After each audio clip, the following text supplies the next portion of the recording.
So we're going to do a two-part class on women rabbis, as promised to Barbara. We She are... wants to become one. Huh? Yeah, I want to become one. Are we being taped? You want me to stop it? Oh, I'll tell you later. Okay, tell me later. Don't forget, because anything that you want to say that is not for public ears is very entertaining. Okay, now, so we're going to deal today, all right, and we'll go maybe a little bit slower because the topic is going to generate probably a lot of discussion, which is great. So we're going to deal today with the sort of halachic legal issues, the bases of the discussion, okay, and the general question of, can a woman be a rabbi?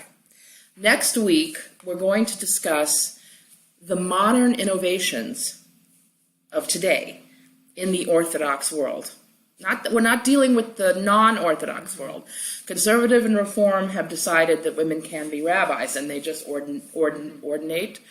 give ordination to women. That's fine, and they have their own schools and their own systems, and that's a different thing. We're talking here about orthodoxy, and so there's two new innovations in the Orthodox world itself, and we're going to what those are, where they come from, what they do, what they purport to do, how that might differ from what they actually do, and the response to them, both positive and negative, and sort of, and then, and that class can really have much more of a discussion because it really is a very discussable, very open to discussion kind of topic. I mean, even today, there's a lot of discussion in the Orthodox communities, different communities, about whether, what they're doing and what they're trying to do and what their motivations are, and is it appropriate, is it not appropriate, and there's a lot of nuanced areas, not just strict halacha, that can be discussed as to community standards and, custom and tradition and heritage and all those kinds of things, so we can have a little more discussion about that. So today we'll start off, and again, if you have anything to say, just stop me if I'm going too fast. I'll try to go a little slower. So today the question is, can a woman be a rabbi? Okay, so first we have to explain what is a rabbi, right? We have to define our terms. What does it mean to be a rabbi? What's the definition of a rabbi? And what is the role of a rabbi, right? And what is the modern role of the rabbi as maybe different from in years past? In fact, ordination has also changed since years past. So the short answer, ready for the short answer? Yes. It has a lot of buts, but the short answer, can a woman be a rabbi, is no. Okay, now, there are a lot of buts. What are the buts? Okay, the no has to do really with not so much the role of rabbi, as I'm going to explain in a minute. It has more to do with the title and the implications of the title, and I'll explain it to you in a minute. The buts, let's get to the buts. A woman cannot be a rabbi, but the modern definition and role of a rabbi, I would say most of it, is all includes things that a woman can and does do. For example, they can learn Torah and teach Torah. Rabbi, that's what part of a rabbi's job. A woman certainly can learn Torah. We learned that in the last subject. And she can teach Torah. She certainly does that too. She can be a principal of a school. That's another job that a rabbi does that she can do. New? Huh? Is that new? New, I would say, in the last 50, 60 years. Okay, maybe a little bit more. I mean, if you want to consider Sarah Schneer herself, she was kind of a principal of a school. She was, so that goes back to the early 20th century in Poland. No problem there. We have plenty of women rabbis, even in our own family here. She can write books and publish books, write Torah commentaries like Chama Leibowitz, right? She can do pastoral work. This is another thing a rabbi does. She can counsel, provide counseling. She can visit hospitals. She can teach bas mitzvah. Right? These are all part of the rabbi's job. Organizing holiday services, something else that she can do. She can give sermons, lectures, right? I'm giving one right now. Okay, that's part of a rabbi's job. We have at the Torah Center women who give the little shmooze after Kiddush. We don't do it. We don't do one during davening, which is the way HOC and most shuls do it. But we do it afterwards, and we have women giving it all the time. She can be a spiritual guide, right? So we have in the Torah, we have an example of this, which is Sarah Imenu. Sarah Imenu. It says in the Torah that it says in the pasuk, the souls that they had acquired in Haran, meaning the souls that Abraham and Sarah had acquired. And the question that Rashi asks is on the plural. They had acquired. And he comments, yeah, we're talking now about being a spiritual guide, being a spiritual leader in a way. And we're saying how Sarah, the wife of Abraham, worked in this capacity alongside Abraham. The pasuk says the souls they had acquired in Haran, referencing Abraham and Sarah. And again, the plural indicates they both did. And Rashi explains how they did it. The Abraham would convert the men, and Sarah would convert the women. So she is capable of doing that kind of spiritual outreach work, let's say Kira, right? She's even capable of answering halachic questions like a rabbi. Now, this is because, and it applies to men who are not rabbis as well. Anybody who is knowledgeable about a particular halacha or particular area of halacha is entitled and allowed to answer a question. There's many times that someone calls my house and asks for my husband. He's not home, and the person then continues to say, maybe I'll just ask you. And I say, you can ask. If I don't know, I'll tell you I don't know. If I know, I'll tell you I know, but I'd rather pass it on to him, because if I make a mistake, it's on me, right? And I don't want to give mistaken information, but very often it's something that I'm perfectly capable of answering. Yeah. Do you feel the same about passing off if it's a really simple question? That's what I'm saying. If it's a simple question that I really do know the answer to, I have no qualms about giving it over. And the reason why we can do that is because, according to Baba Kama, the Torah, quote, the Torah made men and women equal in all dinim in the Torah. If we're all equal under the law, then it applies that we are allowed to answer, to speak to that law, to say, this is the law as I know it, as I understand it, as I learned it. Again, if I'm confident that I know the correct answer. So she's allowed to, a woman is allowed to give over what she knows in terms of halacha. This is going to be important when we talk next week about the Yoetzes movement, which is one of the two innovations in Orthodox Judaism, where a Yoetzet, an advisor in halacha, sometimes gives answers. We'll talk about that next week. So she's eligible, she's able to decide legal matters to a certain extent. Okay, so these are all the tasks that a rabbi does that a woman can do. Okay, so those are the buts. Now let's go back to the original no. What are the things she cannot do?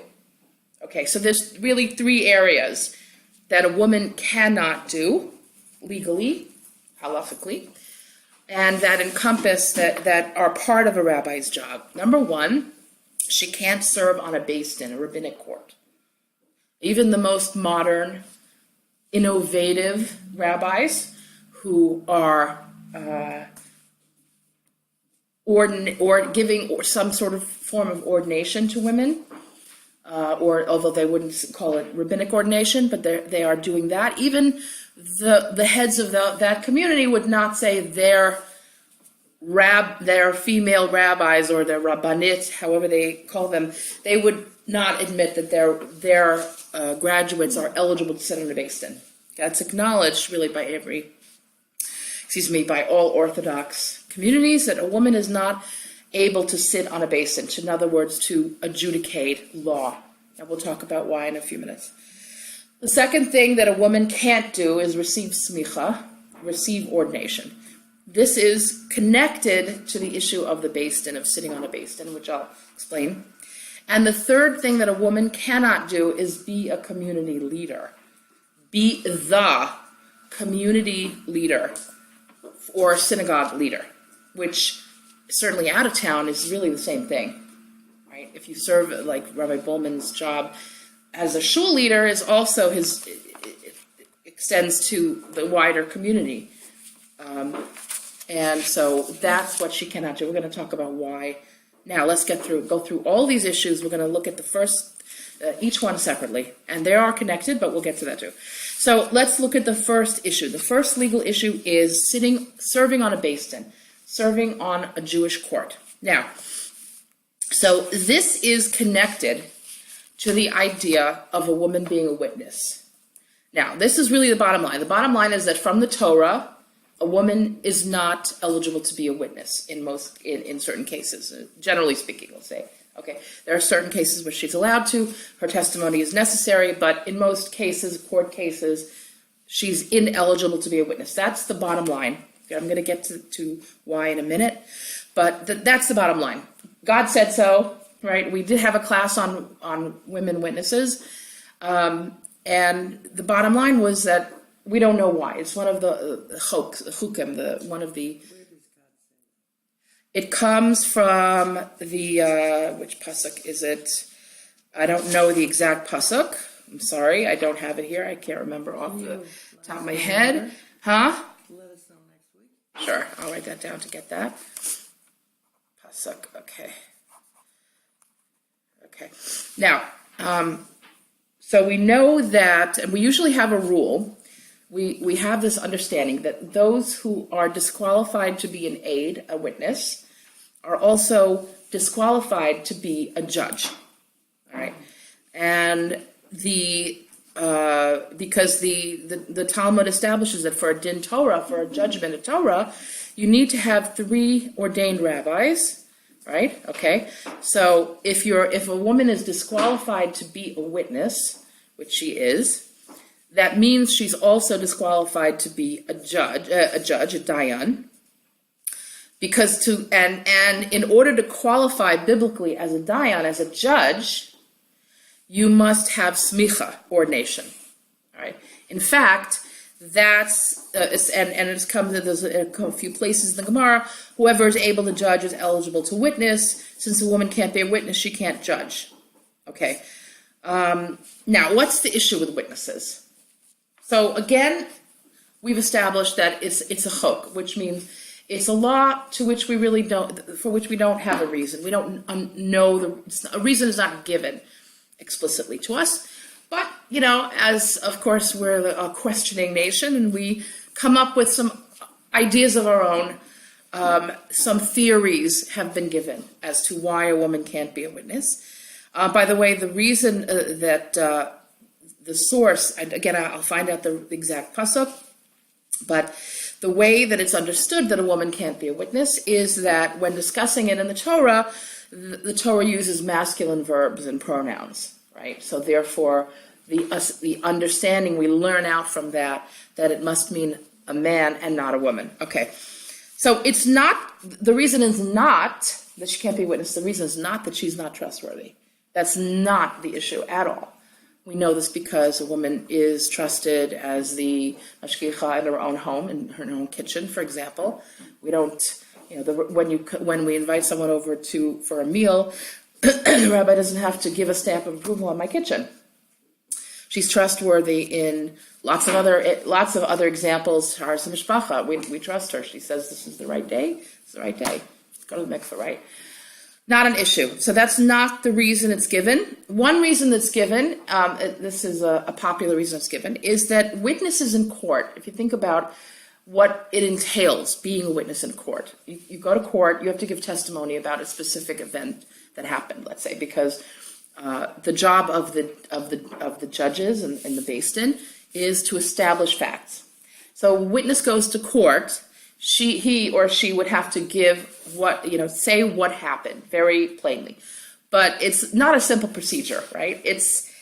If you ever watch any of the court procedurals or the police procedurals on TV, you'll see that witnesses are very often badgered, bullied, pressured by the lawyers. They come at you full force in cross-examination, right? They'll ask hard-hitting questions. They'll push.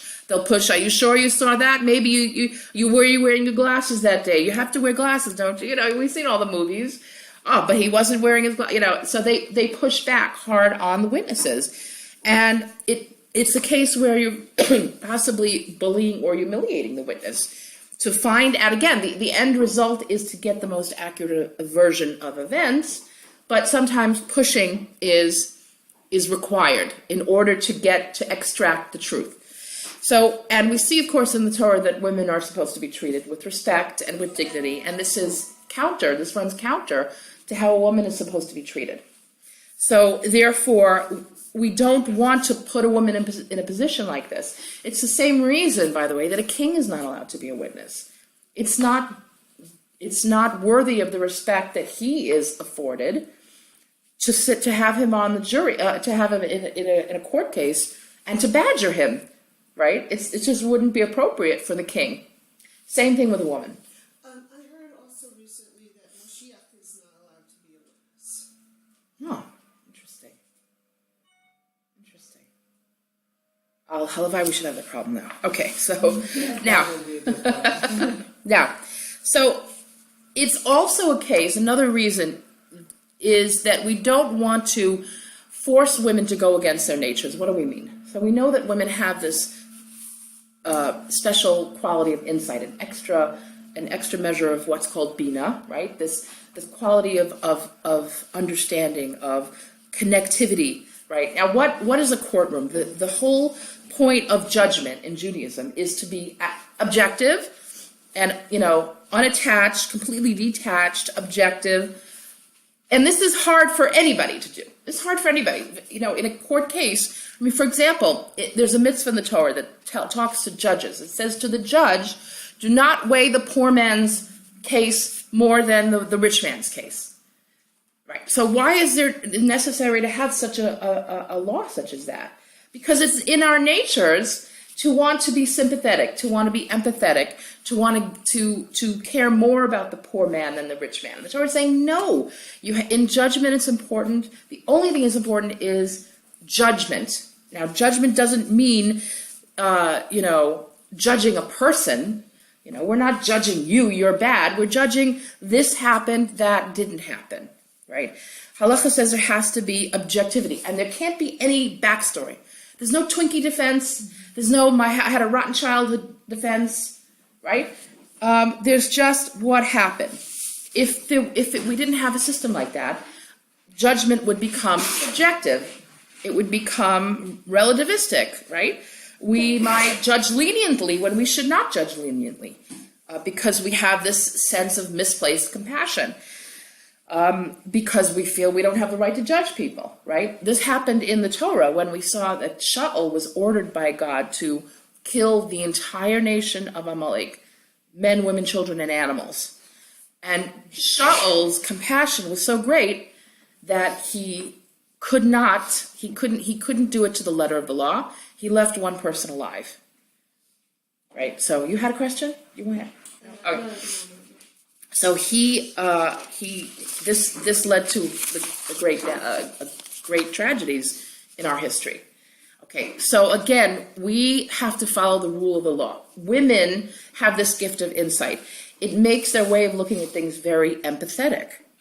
They see interconnectedness. They have ability to see underneath the facts, the story, which is antithetical to being a witness and a judge at the same time. We think along contextual lines. We think along narrative lines, right? We put relationships at the center of our thinking, versus men's way of thinking more formally and abstractly. They're very rules-oriented. We're people-oriented. This is actually proven in secular life. If you look at statistics, I think that it's something like 82% of social workers are women. And 80% of elementary teachers are women, whereas judges are 77% men. Right? So we naturally have this more relationship-focused worldview. And again, it doesn't mean that women can't be purely objective, right? We can, if necessary. But the point is that we don't want to force women to suppress that natural empathy in order to be a witness. We don't want women to have to be forced not to use their gifts, as it were. We don't want to suppress their. We can serve on a jury. Well, there is no jury in Jewish courts. Okay. Yeah. What did you want to say? I just say in my 77 years of experience, and I just must say I have a very small sample of the world that I've seen. I can't bear that out. I have seen men very not objective, going to seeing things through emotions, and women, on the other hand, being very objective. Not. I'd say it's half and half. I don't see it. Mm-hmm. Okay. Wait, I hear what you're saying, Mm-hmm. but I'm not seeing it in my experience. Okay, that's possible. It's possible. Generally, though, would you agree that women have more empathy and compassion than men do? You would not think so? I don't know. I'd have to think about Okay. it. I think so. In my experience, yeah. I read something a while ago that suggested it was by a contemporary. I don't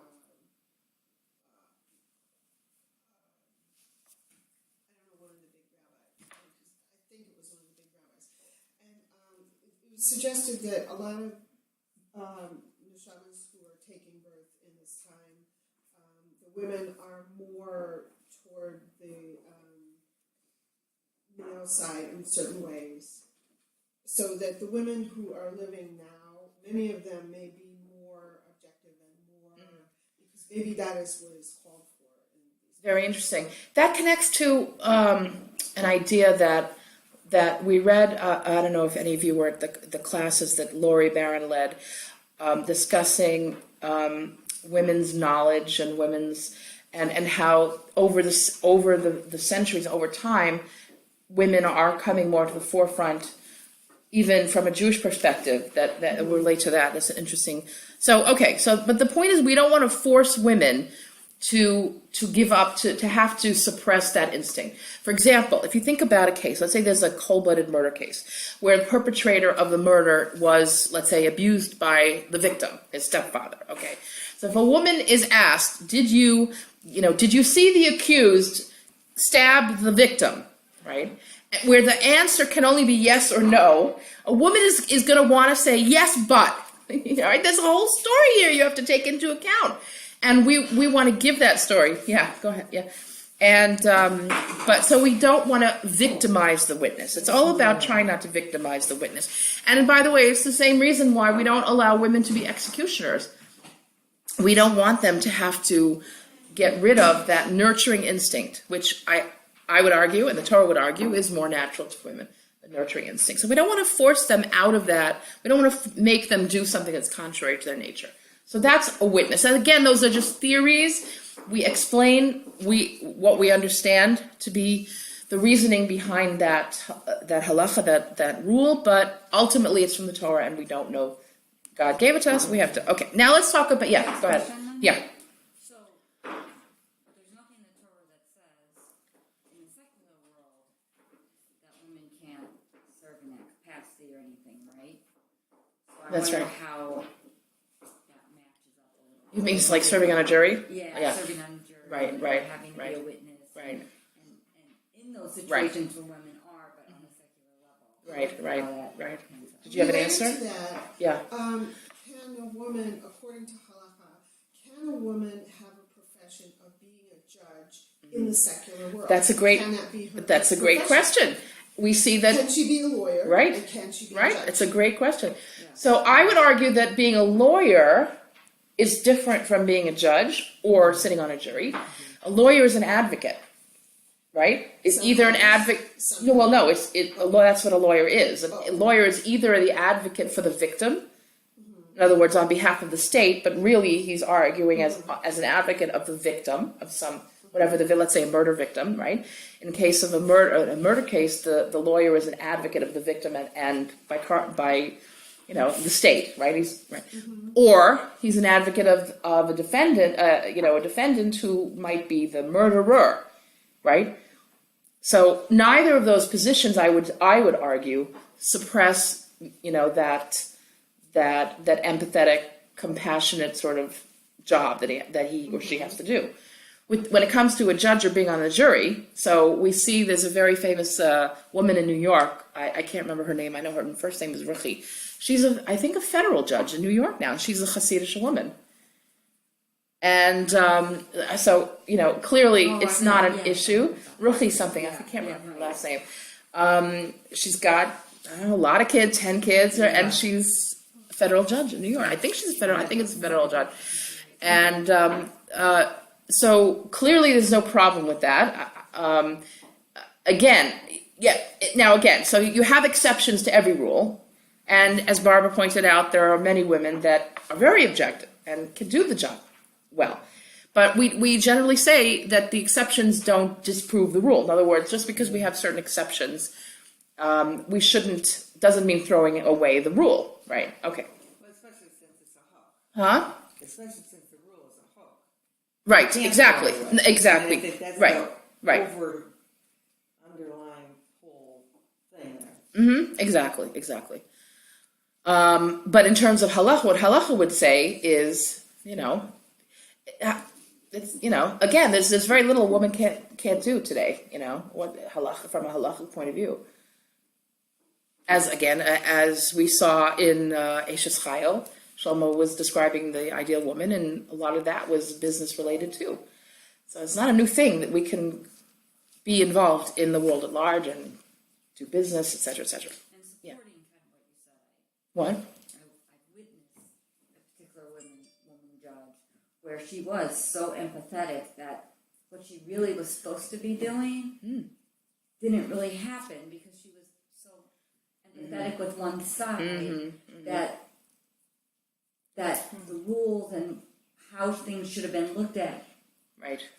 procedurally and Right. stuff kind of went by Right. the Wow. wayside. So in a way that sort of supports. Right. Not that all women are like Yeah, that. right, but right, I right. think in that case you're right. That's kind of what happened.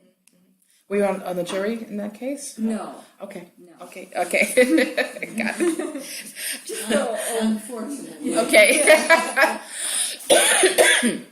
Because you had knowledge, seemingly knowledge of a case that it was close. Yeah, Just where observe. children were involved. Okay, and got it. stuff Right. Like that. Right. It was very interesting Right. that it wasn't what knowing the knowledge. You Right. know? Right. But Right. Okay. Yeah. Okay. So now that's the issue of witnesses. Okay, women witnesses. Now let's talk about the second issue. The second issue was she can't receive smicha. Okay, so let's talk about this a little bit.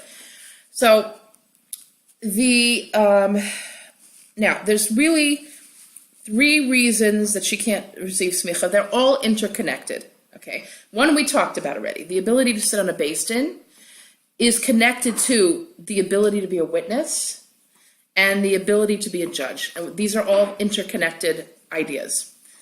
In other words, it starts with witness. Okay.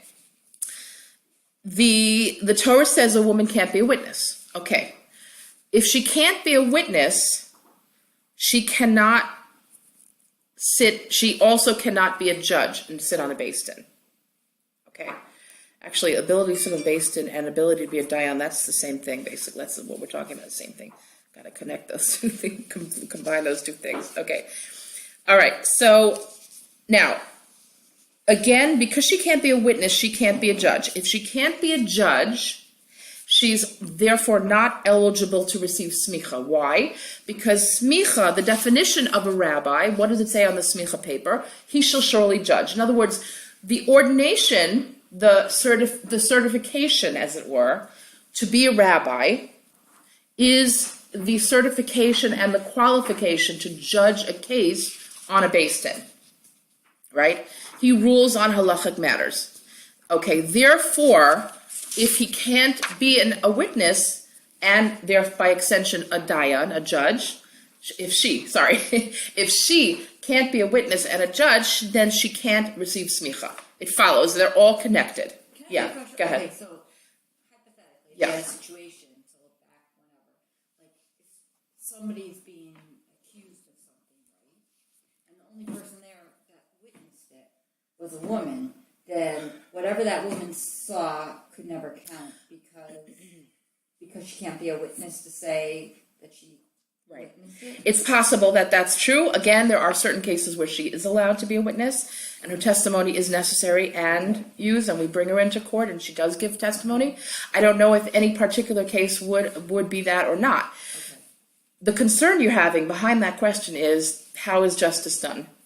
Right? That's kind of it's not fair. Yeah. Here is a woman who can give testimony on a case, let's say it's a very important case. Right. And I'm sure it does happen.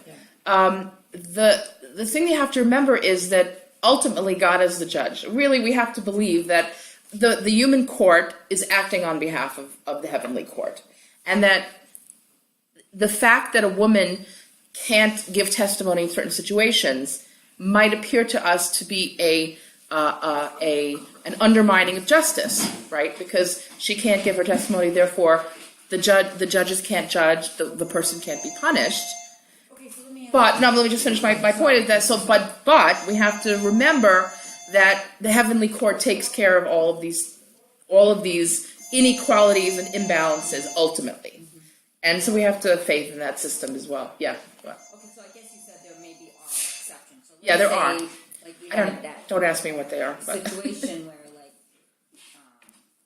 let's say here, right, where a woman said, "Yeah, I was," where Sefer Torah was given for a specific purpose, or something was given for a specific purpose, and she was the one representing whatever group to say, "We're giving you this for this." So if then that called in question whatever that, let's say it was a Torah, right? What its use or purpose was, that woman wouldn't ever be able to go against the base team and say, Again, that's a Okay. specific situation that I don't know the parameters okay, of when. I'm just curious. I didn't research the parameters of when she's Okay. supposed to be called to court and when not. Okay. So I apologize. No problem. You Sorry, guys are- I'm trying to. No, I know. You're just Yeah. asking for clarification. Yeah. I just don't know the answer. I'm sorry.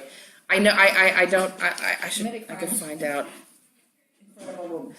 I will ask. Okay. Okay. So again, the issue is that it all stems from the witness issue, because she can't be a witness, she can't be a judge. If she can't be a judge, she can't get the piece of paper that says she can be a judge. That's really what it is. She can't get that piece of paper that smicha says she can be a judge. It implies the ability to sit on a court of law and be a judge. Okay? So that's kind of a bottom line issue. But yeah, This is maybe a side, just curious. another question. When you get married, Yeah. if you want to have an acceptable Orthodox marriage, You mean wedding? wedding, does a rabbi have to marry you? No, nobody has to marry you. No. So that's just a formality. So could a woman fit that role? There's no of what? Of Anybody doing could do what? it. Masada Anybody could do Kedushin? it. Yeah, Masada Kedushin is not the person who stands up there by the chuppah As and long says, as you have the okay, witnesses and all that you other need stuff, two women witnesses could be to see that he gives her the ring, two witnesses to see that he gives her the ksuba, he has to hand her the ksuba, he has to hand her the ring, and that's it. And they have to sign the ksuba, they have to sign that they're the witnesses. You don't need a rabbi at a wedding. You don't need anybody to read the ksuba can be read by anybody. That's another. Right, I know. There's Yeah, yeah. But as long as all those things are followed. Yeah, you don't need a rabbi at a Jewish wedding. Okay. You don't. Just curious. Right.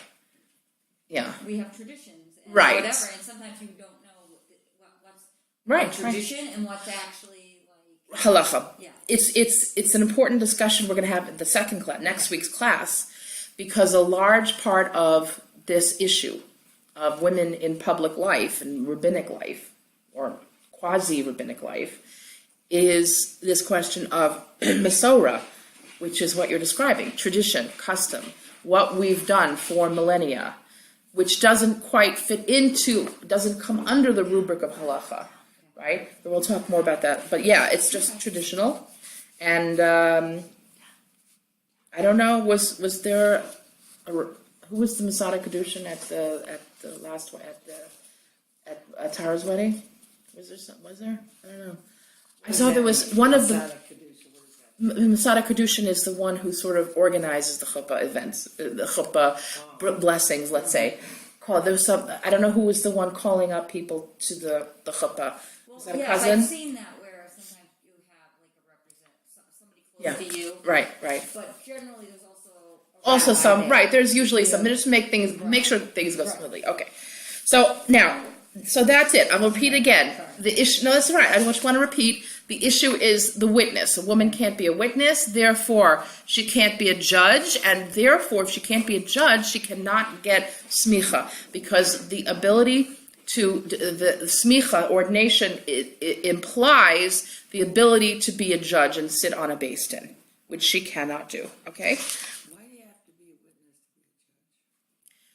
Why do you have to be a witness to be a judge? Because they are connected.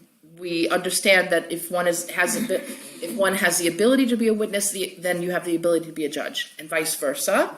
And if you don't have that eligibility to be a witness, you don't have the eligibility to be a judge. They're connected. All right. Now, it's important to understand that today's smicha is not the same as biblical smicha. We don't have the same exact system.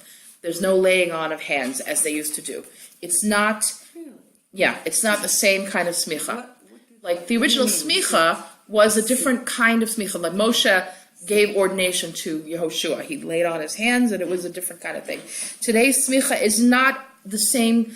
It's not a continuation of that exact type of smicha. So you can say the modern smicha is an imitation smicha. However, it is still a carryover from that ancient custom, again, tightly connected to the issue of being a judge, all right? It's predicated on having the ability of being a judge, a rabbinical court judge, and it always implied, the ability to sit on the Sanhedrin, the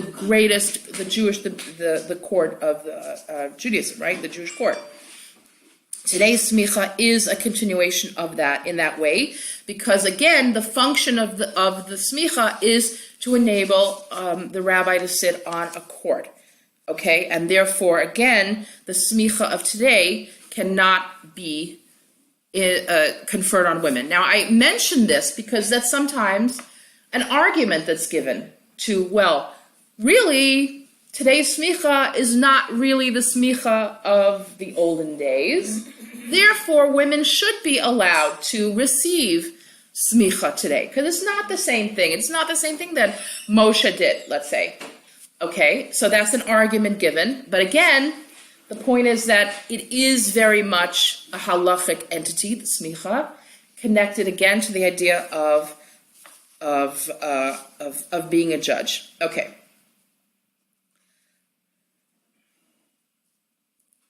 Just give me a second to make a note.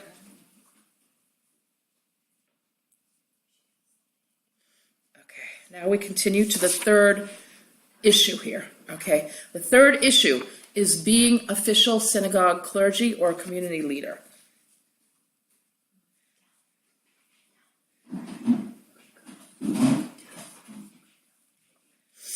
Okay, so the issue here, and this is the third area that a woman cannot do, right?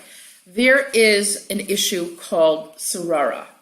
I'm going to talk about what that is. Sarara, any way you want, in English, any way you want. Sarara. So sarara means authority, okay? Communal authority, not just authority over a family or authority over a classroom, but communal authority. Okay, this is based on a pasuk from Devarim that says you should appoint a king for yourself. And of course, the sages again note the masculine view and not the feminine. King and not queen, as Rambam says, king but not queen, right?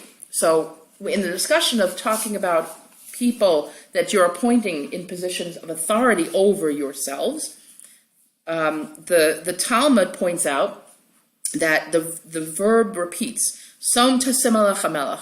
Som tasim is two versions of the same verb. put twice, put on you. And they understand from that it implies that the principle applies not only to the position of king, but any time you appoint a leader for yourself, anybody who's going to be in a position of authority and sarara, a position of communal authority. Now, the Rambam discusses this position of authority. What does sarara mean? The example that he gives is very interesting because rabbis, as we know them today, we had a class on rabbis a while ago. Rabbis, as we know them, really didn't exist like prior to, let's say, the growth of the Jewish communities in Europe, let's say, right? Like in Rambam's time, he was living in North Africa in the 12th century, 11th century. They didn't have the position, there was no such position as town rabbi or even shul rabbi.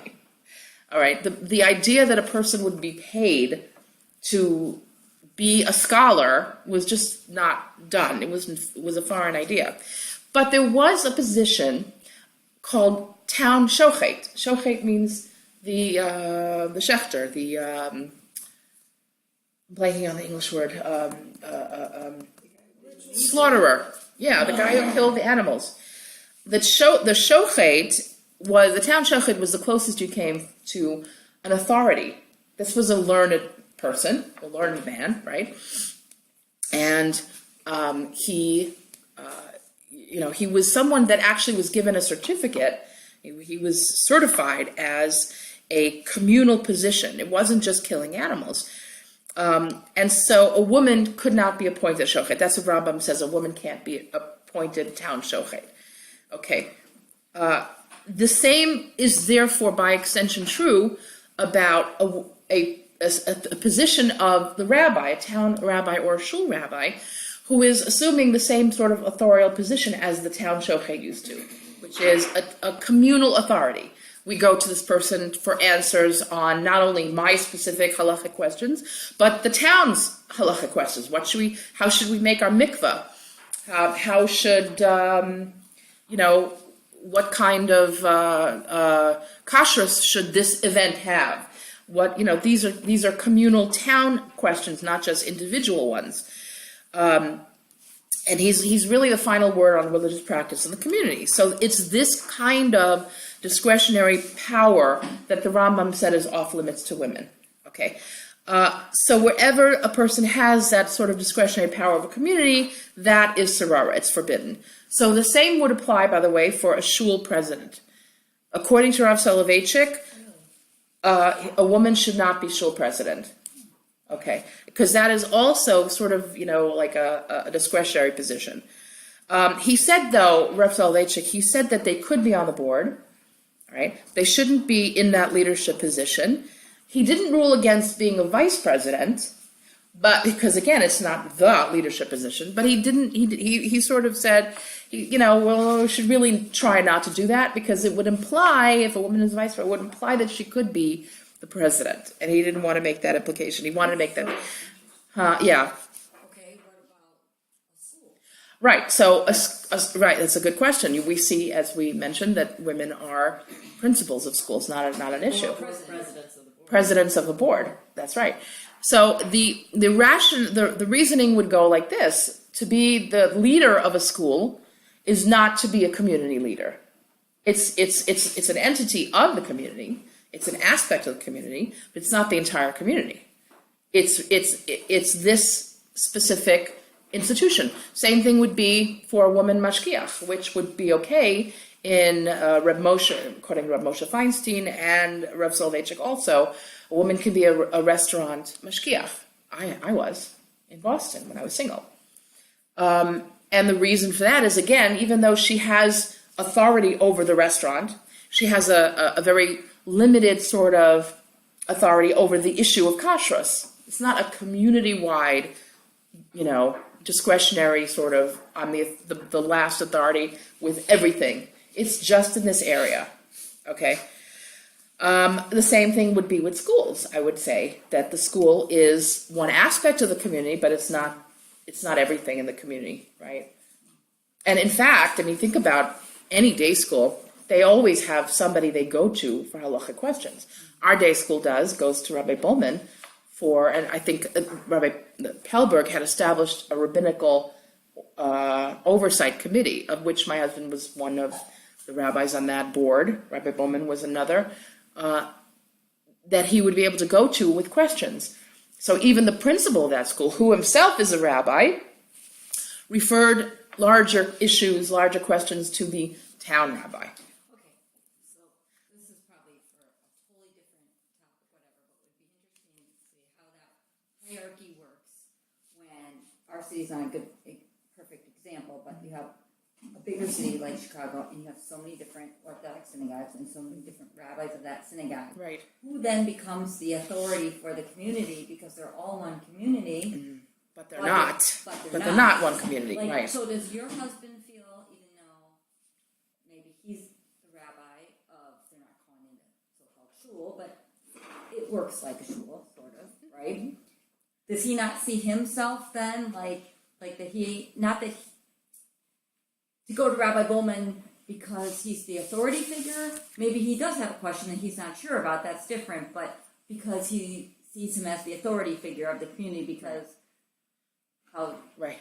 So let's go back to Chicago, Okay. right? So in Chicago, you have lots of different shuls, as you said, lots of different rabbis. But even though you have many, many rabbis and many, many shuls, you do have a beis din of Chicago. In other words, you have an official court, Jewish court, where people can go with, now they individual people who have halachic questions go to their rabbi. That's always been the case though, forever and ever. That's that's something that's changed. But court cases, right, issues of kashrus, that they, let's say that, I'm thinking about the Vod, there's a Vod of Chicago, I'm sure, right? There's a beis din of Chicago. And there's an Av, what's called an Av beis din, who's sort of the leader of that beis din. That person would be really the sort of, I guess, the top level authority when it comes to issues that the beis din deals with. So when it comes to legal matters of certain kinds that the larger community may have to deal with, and again, this is a question, like, there's not that many, situations where the whole Chicago needs to deal with a situation. A community, a shul community deals with its own issues, and they have their shul leader, their rabbi in those cases. So a similar situation is here in South Bend, where you have in this case, two rabbis of two shuls, let's say, and it is a shul at this point. I don't have a problem calling it that. But most of the time, the questions that my husband fields are individual questions. So it's the same thing as in Chicago or New York. I have a personal question I ask my rabbi, right, my shul rabbi, or the person that I know and like and respect and use as the person to field questions. There are very often times, however, when my husband does feel that the question is really larger than an individual question, and he very, very often says, ask Rabbi Bowman, because he's the town Rav. So my husband does not... that's what I would guess I was getting to. He does see him as the town Rav. Absolutely, no question. There's no question. So, Yeah. like in bigger cities, though, I could see that's where it's a little more difficult, because who decides which one is the Right. town? But you Right. said they have. Like they A had small town problem. like ours, most of the community hired Rabbi Bowman, let's face it. Most of the community, the shul is HOC community. I think it's fair to say, and the truth of the matter is my husband wasn't hired by a board. At the time, we had no board at the Torah Center. It was just Moshe Gubin. So he was hired by one person rather than a board or a community of people. Today, it might be different. So, yeah, go ahead. No, well, an interesting thing happened in Chicago when they started having Eruv. Have what? Eruv. That there were many people on one side that said, no, it's not Right. permissible. Right. And then another half that said it was. Right.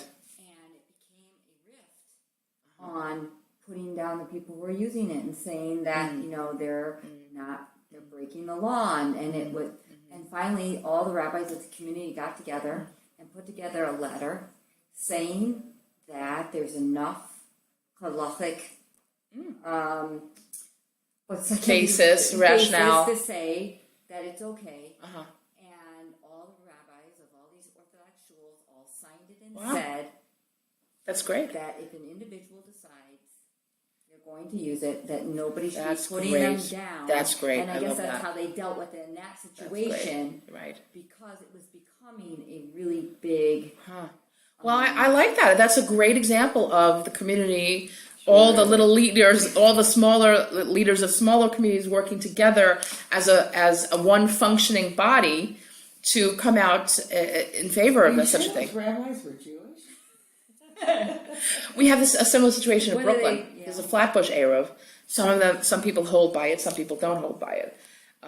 You know, and the community. Well, I don't know what.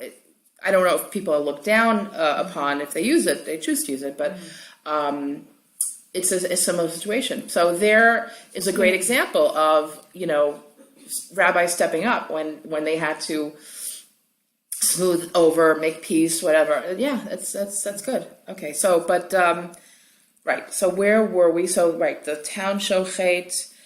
Okay, right. So again, the issue is now So sorority. where did they get the title rabbi? Who? Well, just the. Well, that goes all the way back to the Gemara. Oh, I thought you were saying Yeah. that they never had. No, but- they had that title. No. The title existed in the Gemara. You have people called Rav this, Rav that, right, That's what I Rebbe. thought. Yeah, So you then- do, but it referred to Rav means teacher or leader. You know, it doesn't mean it wasn't. Let's put it this way. It wasn't necessarily meaning you know, someone who was an established authority. You know what I'm saying? Was a scholar, right? And So the shochet. yeah, Shochet didn't have a town of the title of rabbi. Okay, so not every town had one of those Right, necessary right, titles, right, Is that what you're saying? absolutely, Those right, little towers, and they right. would seek- Even individual shuls didn't necessarily have a rabbi. They might not have. Again, a rabbi is not necessary to create a shul. You 10 men go to minyan. Boom, there's a shul. Right. We have a Sefer Torah. We have a women's section. We have a shul. And in fact, a lot of shuls exist without rabbis, official heads. You know, and if a town can't afford to hire one or whatever, yeah, okay. So now, there are Orthodox shuls that have appointed women as presidents of the shul, of the board. So this issue of sarara, of communal authority, there's a little leeway here and there. It's hard to sort of define sometimes, but it's pretty clear that it includes this position of shul rabbi. That's clear. Now, we have to talk about what's really behind the issue of sarara. Why can't a woman be in a position of authority? Okay, is it that she doesn't know enough as a man? No, it's certainly not the case. The principle behind the idea of sarara, that a woman shouldn't be in a position of communal authority, is tznius. In other words, modesty. So we know that as a general rule, the entire Jewish people have and value the midah of tznius, right? We're told, and this comes from trying to imitate Hashem. Hashem, we're told, is a kel mistater. He hides himself from us. And there's a lot of discussion about the idea that Hashem himself is modest, right? For example, we talked about how in the Midbar, in the Mishkan, and in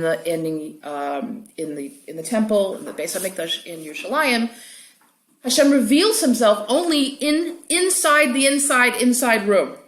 It doesn't come outside, right? In fact, the one time that Hashem did reveal himself like that, the Gemara talks about it when we were given the Luchos, the 10 Commandments, were spoken and given in tremendous hype and pomp and circumstance, with lightning and thunder, with loud voices, with shaking of the earth. And the Gemara says that's why they were broken. They didn't last because there was an ein hara, because it was done so publicly. The second set were given quietly with no pomp and circumstance, and they really took, as it were. So we have this idea that tznius is the ideal for everybody. We want to copy Hashem. We were created in the B'Tselem Elokim in the image of God, and we were also called Banim Lamakom. We are sons of God, right? We have more of His qualities. And we're told to go in His ways, v'halachta bidrachav, imitate God. And what does God want us to do? V'hatznei lechas im elokecha. We need to walk with Him modestly. Now, so of course we do know that we have occasions where we need to be public. Hashem Himself needed to be public at certain times. We need a king. That's a public position. We need a shliach tzibor, the leader of the congregation. Someone has to get up and lead the davening. That's a public position. We need someone to read from the Torah. That's public. We need someone to make the bracha on the Torah. That's public, right? But even then, so we say that if we need someone to do something public, it's better that it should be the men and not the women. So the women are encouraged to hold on to that quality of modesty that all of us value. And even when the men do it, they're supposed to do it unwillingly. They're not supposed to jump up to say, I'll be the, we have to sort of, it should be like pulling teeth for them. And you'll see this in a lot of shuls. Even the rabbi often doesn't sit in his, we give him an honored seat in shul. Does Rabbi Bullman sit in his Kisei HaKavod, his seat of honor? I don't think he does. Rabbi Bullman. No, they give the rabbi, typically they give a rabbi a seat of honor, like all the way up. I've never seen a rabbi sit there. Yeah. Okay. And that's... Like on the bima? Yeah. Or not on the bima, but like usually, sometimes it's up where the aron is, where the ark is, where the Torah ark is. And they have this nice big chair, and I'd never seen a rabbi sit in that chair. Because that's the ideal, that he shouldn't be looking for that position of honor.